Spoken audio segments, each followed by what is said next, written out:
Okay, good morning. It's Midas from CVRE.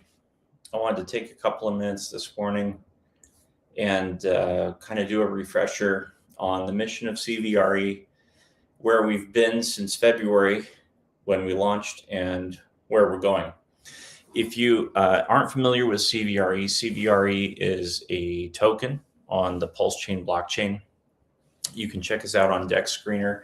I think today we're at a market cap of about $4 million. We ran up as high during the summer of about $12.5, $13 million. And we're on a bit of a pullback right now. If you want to get a piece of the action, now would be a good time. A little bit about my background. I spent about a 10-year career in banking before getting into cleanup, running a pawn shop with a buddy for a couple of years. And during that period of time, I was flipping property and eventually worked my way into real estate development. About 4 years ago, me and a really close friend and his wife and my wife, we worked through a pretty complicated, large real estate development deal with about a dozen partners that required a lot of footwork. I was the one that did the majority of that footwork. And we raised a whole bunch of money, put up a couple of apartment buildings in Preston, Idaho. And after that work was all said and done, once you get one of those deals to the finish line, it tends to open up other opportunities. And since then, about 4 years ago, I've spent a lot more time and energy on the real estate development side of my business. Me and a couple of partners are running around the valley looking for opportunities, putting deals together, and helping people raise capital and put those opportunities together.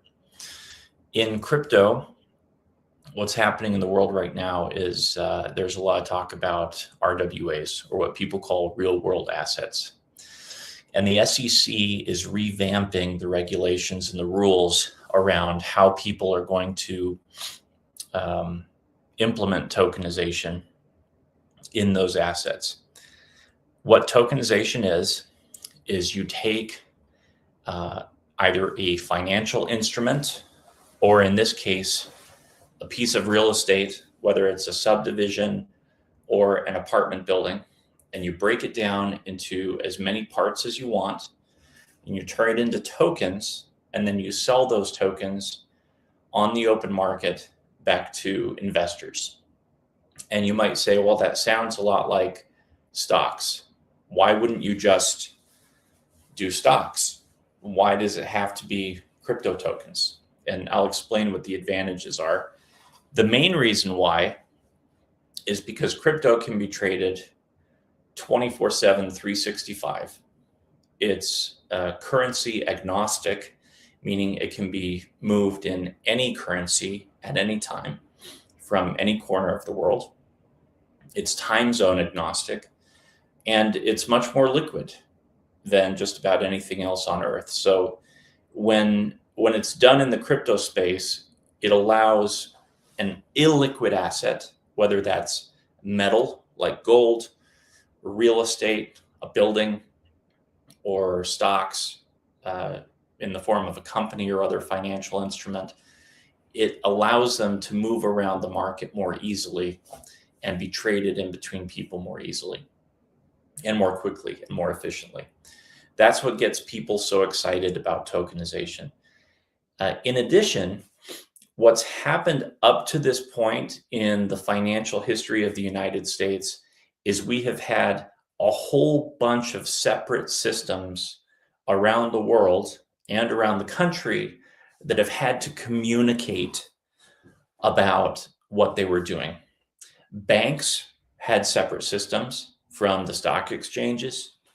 Commodities exchanges had separate systems from the banks. And every single night when a bank closed or when a stock exchange closed, they'd all have to call each other. Initially, it was over the phone. And then as computers came online, they'd have to send data back and forth to each other and settle up the accounts. So if you can imagine that this bank over here owed this bank over here 10 million bucks at the end of the day, they didn't know that until the close of business, and they had to send money back and forth this way to make sure that accounts were settled up. What crypto allows us to do on a blockchain is it allows for instant settlement, not just between institutions, but in between individuals. And it's so fast and so transparent that that settlement is not only faster and more transparent, but also a lot more cost effective. So, sorry, when I talk a lot, sometimes I forget to breathe. And so I end up hiccuping quite a bit. So what's happening is these big investment banks are looking at blockchain technology, and they're saying, if we move some of our most basic financial instruments, like mutual funds, if we take a mutual fund and we move it onto the blockchain, we're saving hundreds of millions of dollars in settlement costs by not having to send data back and forth between the different institutions that we communicate with. And this savings, theoretically, they're saying they can pass this on to the people that own those funds. I think we have yet to see whether or not they're actually going to pass on those savings to individual investors, but it does save money, and it will create incredible efficiencies in the U.S. economy and in economies around the world in finance. Now, in real estate, focusing in just a little bit more on real estate, for a real estate developer, why I'm excited about tokenization and why I think you should be excited about tokenization, I'll just tell you a very simple, oversimplified, brief example. Imagine that you are a server or a bartender at a local restaurant.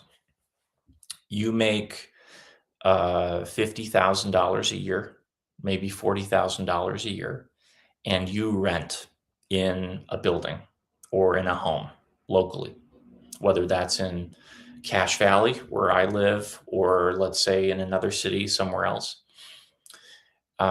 Right now, owning a property seems very far away for people that are in that situation.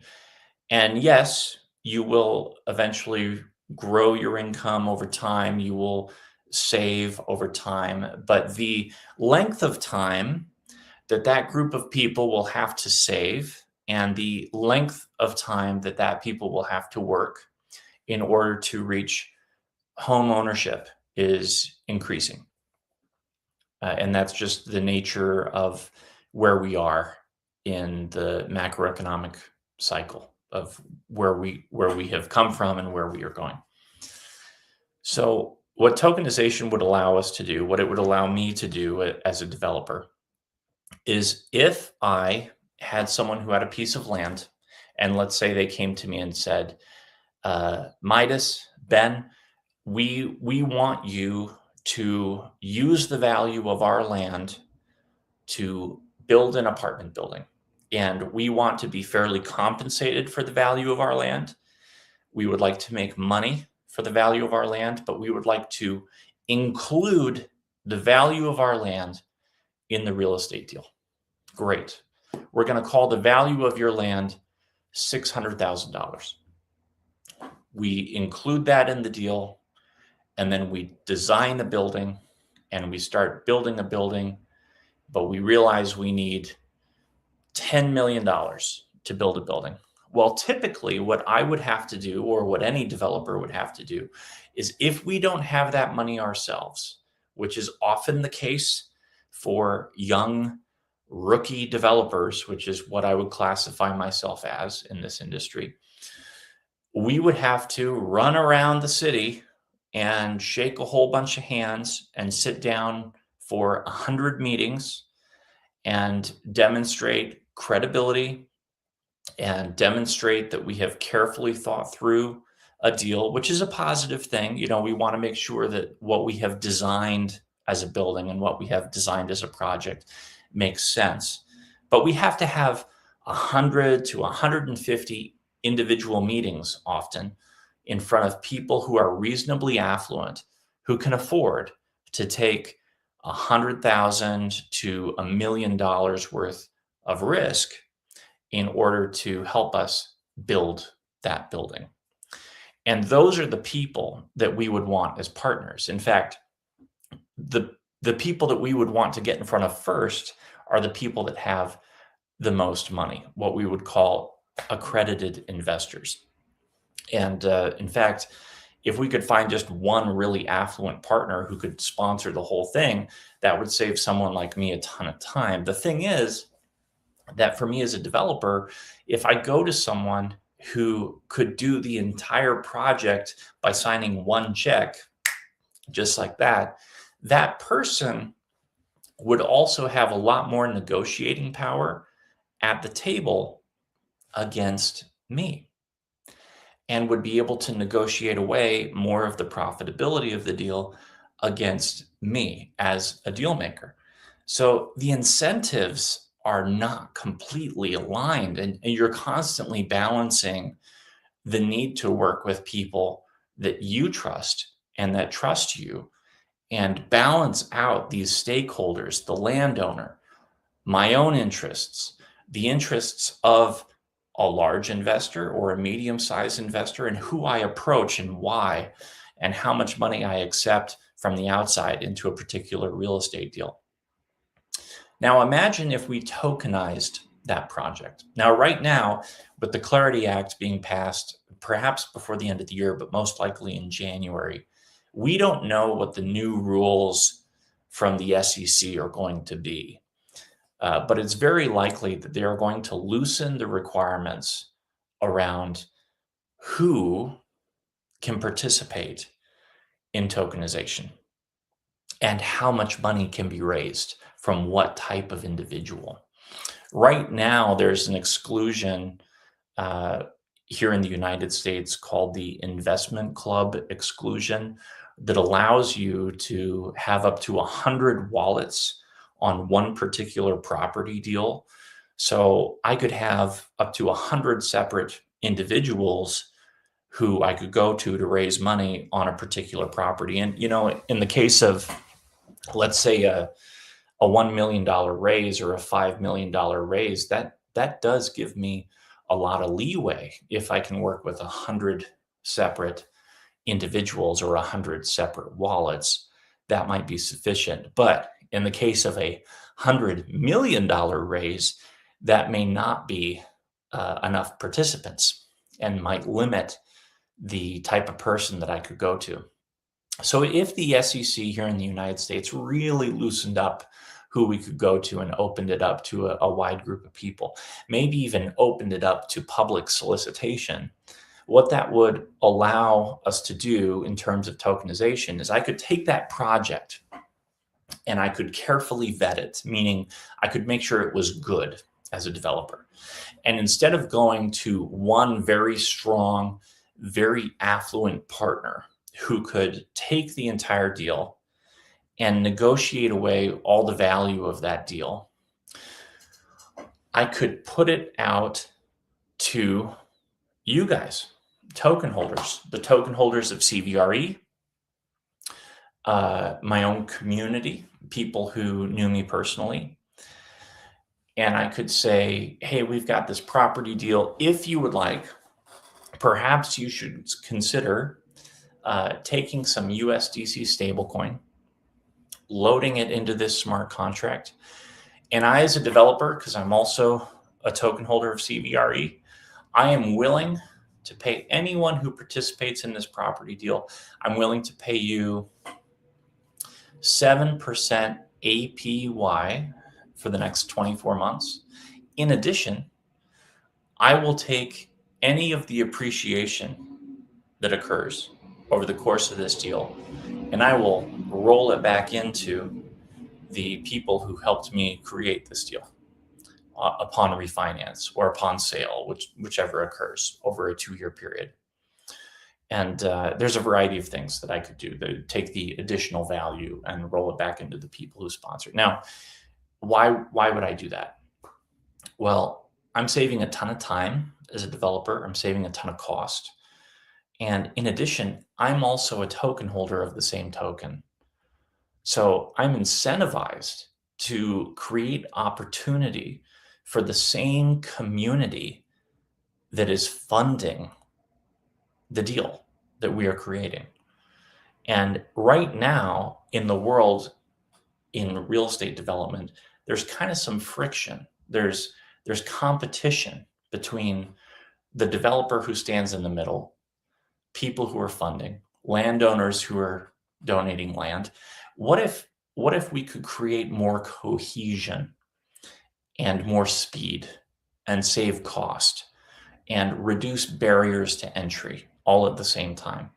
And what if instead of having to go to someone and ask for chunks of 100 or $200,000, we could go to that bartender or server in the local city and say, hey, there's this deal that you can participate in, and you might be able to load up 2,500 bucks or 3,000 bucks of USDC stablecoin and participate in this real estate deal for 2 years, receive this APY in USDC stablecoin, and at the end of it, have some upside.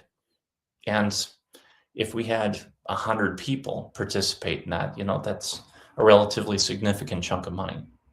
This is where tokenization of real estate is going.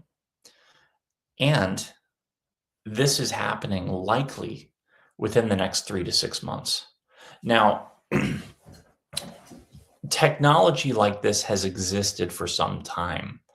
There's a company out of Boca Raton, Florida, that's already doing this. You have to access their protocol with VPN because, technically speaking, they only operate under certain parameters on the blockchain.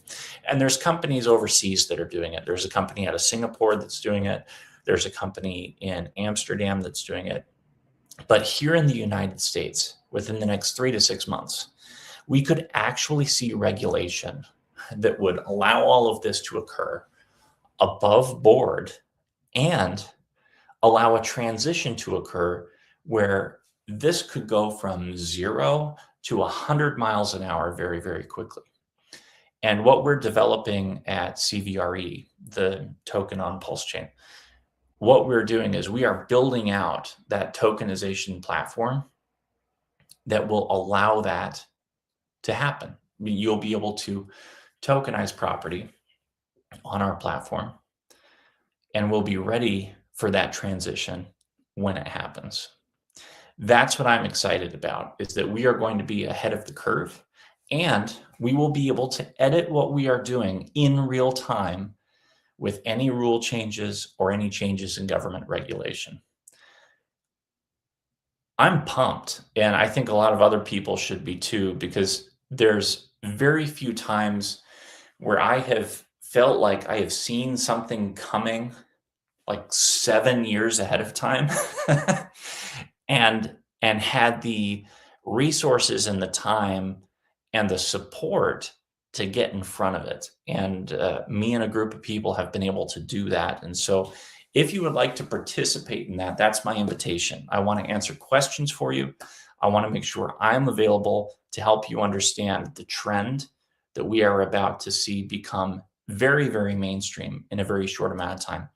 I want to address a couple of objections that I have heard from crypto people. So real world people, I think a lot of people in the real world already see the application of the technology. I know on the real estate side, I've got people excited and people are already ready to transition. Like the real estate developers that I talk to about this already see the application, can already see that a transition may be occurring. But in crypto, you guys have been so jaded by the scammers and the people that have hurt you over the past 8 to 10 years. I want to address just a couple of objections that I've heard over the past 6 months or so, just to give you a little bit of comfort. One of the concerns that I've heard is that in the past 2 crypto cycles, every single time somebody has talked about RWAs or tokenizations, it has been used as a tool for extraction where they have created a project, not built anything, and then disappeared with the money. If you would like, you can go and look at the token itself, and you will see through tracing the transactions on the token that no money has been pulled off chain from my wallets. We have kept the money there. We have raised money through OTC sales to be able to fund the software build. And I can introduce you to a couple of the people that are helping us build it, if that would be helpful to you to know some of the team. And we can talk more about that privately. If you would like to hear a little bit about what we're building and you want to talk about what that set of smart contracts will look like, I'm happy to address those concerns. Second objection that I've heard a lot from crypto people is that there seems to be a lot of concern about whether or not tokenization is possible to implement, especially in the United States. That's valid. We don't know what the SEC is actually going to do in regard to loosening regulation. We already know that based on the current exemptions that we have under the SEC guidelines, we can use the investment club exemption as a means to tokenize.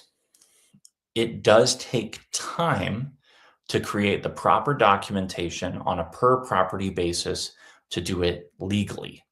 But we're not doing $100,000 deals. We're most likely going to be doing reasonably significant property deals right off the bat, and with people that are relatively known to me and with properties that are relatively conservative, at least to start.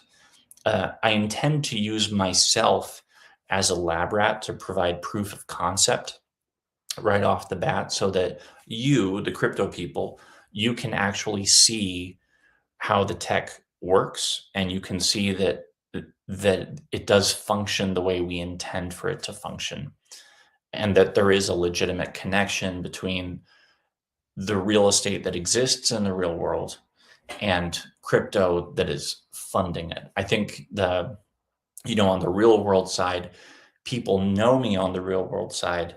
You crypto people are getting to know me better. You can find me. I'm doxed, meaning you can go and look at my credibility. You can find my name. You can see what I've done in the past. But for a lot of you, I know you just, you see a name and a face, and a lot of you don't do your homework. So if you need me to provide more info, if that's helpful to you, I'm happy to do so. We're trying to set it up in a trustless way, though. We're trying to make it easy for you to see that you don't have to trust the person at the helm. And I'm going to arrange it in a way that authority is turned over away from me to more people. I'll be divesting authority as more time goes on. Of course, I understand all talk for now. The proof is in action, and we're moving closer and closer towards that. This runway that we're working with, I don't want to be too specific about timing, but it is a relatively short amount of time. So anyone out there that wants their questions answered, whether they're technical or whether they are around how we think we're setting up governance within the community, feel free to reach out anytime. I'd love to answer those questions. And you know that I'm available to you pretty much anytime you want to talk about the subject. I have spent a tremendous amount of time talking to attorneys and thinking about how this will work with my own contacts in the real estate world. And, right now I'm spending 14 to 16 hours a day thinking about and educating people on crypto. So anything that you need to learn more, I don't pretend to be an expert on the entire space, but on this particular subject, I have done my homework and I would love to talk to you more about it. I hope you have a wonderful morning. I would love to get to know all of you better in the space. And if there's anything I can ever do for you, I hope that I've demonstrated that I'm here to help. We'll talk to you soon.